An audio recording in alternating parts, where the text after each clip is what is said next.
Chapitre 13. C'est Noémie qui l'a vue la première.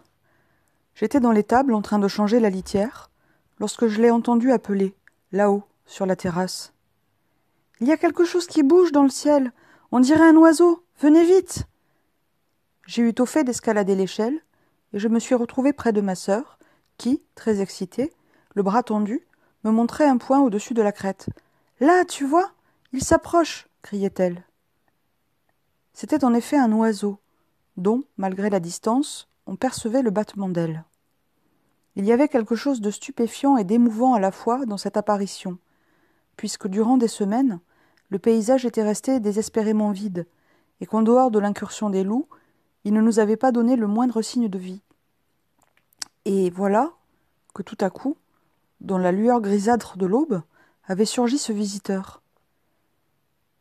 Alertés par nos cris, mon père et ma mère nous avaient rejoints, et en silence, nous regardions l'oiseau. Après avoir décrit quelques cercles, il se dirigea vers nous, d'un vol lent et désordonné, comme s'il parvenait mal à contrôler le mouvement de ses ailes. Cela lui donnait une allure hésitante et maladroite, et l'on aurait pu croire qu'il s'agissait non pas d'un animal, mais d'une sorte de marionnette, ou de cerf-volant maintenu au bout d'une corde par un personnage invisible, qui lui eût imprimé de brusques secousses. Lorsqu'il fut arrivé au-dessus de la terrasse, je remarquai qu'il était d'une extrême maigreur, et que son plumage, terne et gris, laissait deviner une puissante ossature. Il n'appartenait d'ailleurs à aucune espèce familière. Par sa taille et son aspect, il tenait à la fois de l'épervier, du héron et du goéland. Pour tout dire, il y avait en lui quelque chose de fabuleux, et je songeais à l'un de ces oiseaux de cauchemar qu'avaient peints Jérôme Bosch, Goya ou Max Ernst dans des tableaux dont pas nous montraient parfois des reproductions.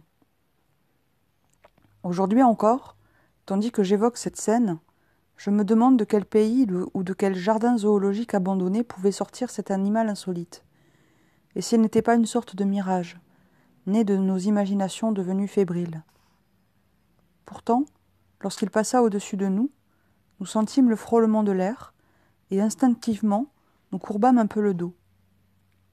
Mais sans plus se soucier de nous, il alla se poser sur le tas de fumier, replia ses ailes, nous fixa un instant de ses yeux ronds, puis aussitôt, enfonçant son bec dans les détritus, il se mit à fouir avec frénésie.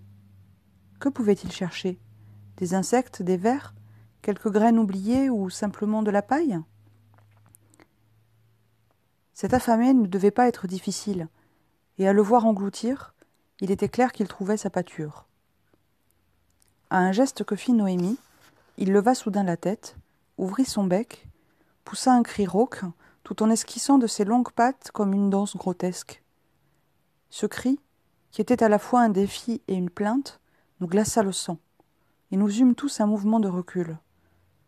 Mais déjà il s'était détourné pour se remettre à sa besogne. Comme le froid était vif, nous finîmes par le laisser là, pour descendre nous réchauffer dans la cuisine. Un peu plus tard, lorsque je remontais avec Noémie, l'oiseau avait disparu, abandonnant le fumier ravagé, et sur la neige, une plume gris-fer que ma sœur s'empressa de ramasser. « C'est peut-être un oiseau de lune ?» dit-elle, d'un air sérieux. « Où est-ce qu'il peut bien nicher? Tu crois qu'il va revenir ?»« C'est possible. Il ne doit pas y avoir beaucoup d'endroits où il trouve à manger. »« Pauvre oiseau, j'aimerais tant qu'il revienne.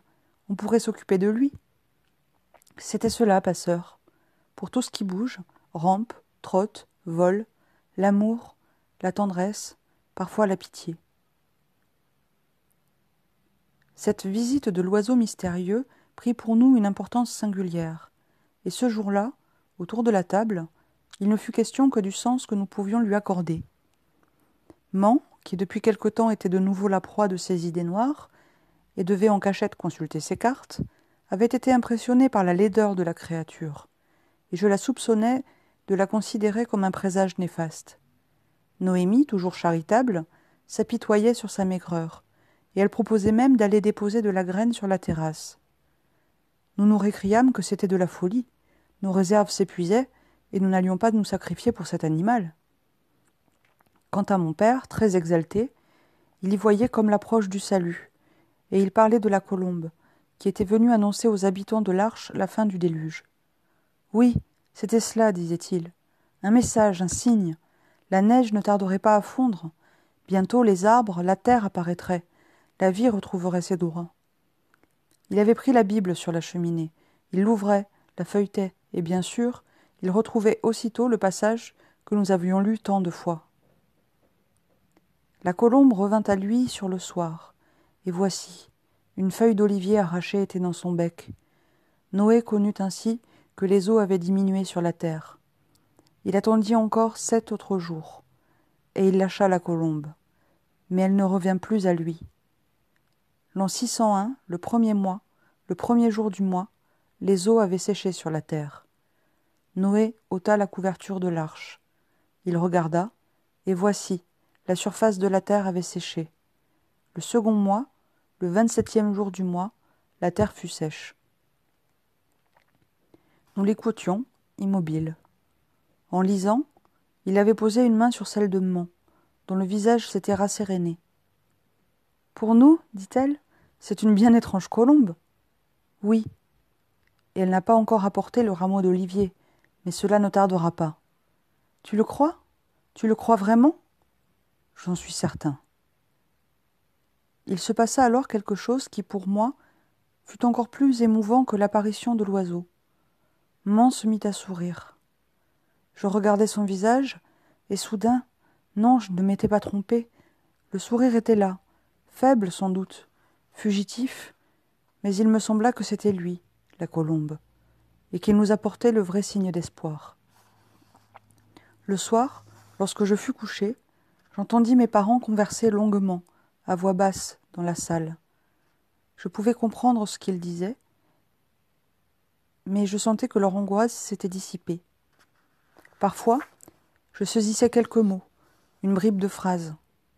Ils parlaient de printemps, de prairies, de lumière. « Je serais tellement heureuse de revoir les geôles, disait ma mère, pourvu qu'il ne leur soit rien arrivé. »« Tu les reverras, ne crains rien, répondait mon père, tu les reverras. » Et ces paroles se perdirent dans les crépitements du feu. Je cessai d'écouter, et je me mis à prier comme chaque soir désormais. « Faites, mon Dieu, que le soleil brille et que le monde soit sauvé, et rendez-moi vite Catherine, que je n'ai pas oubliée. » Sous la porte, le rai de clarté s'avivait ou s'atténuait selon le mouvement des flammes. Le chat rôdait dans le fenil. Je savais tout à coup que ma prière ne serait pas vaine, et que bientôt nous serions délivrés. Je revoyais l'oiseau tourner dans le ciel gris, de son vol maladroit, puis se poser, le cou tendu. Son bec s'ouvrait, ses pattes s'agitaient. Il poussait le cri rauque qui nous avait fait sursauter. Enfin, je m'endormis, mais je continuais de rêver de l'oiseau. Immense, il agitait ses ailes comme des tentures poussiéreuses. Il s'élevait droit sur les cimes, il s'enflait et se couvrait de plumes blanches.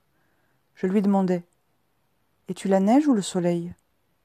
Il hochait la tête et me regardait sans répondre, mais avec une grande bonté. Il grandissait encore, et il lui venait un visage d'homme, qui envahissait tout l'espace.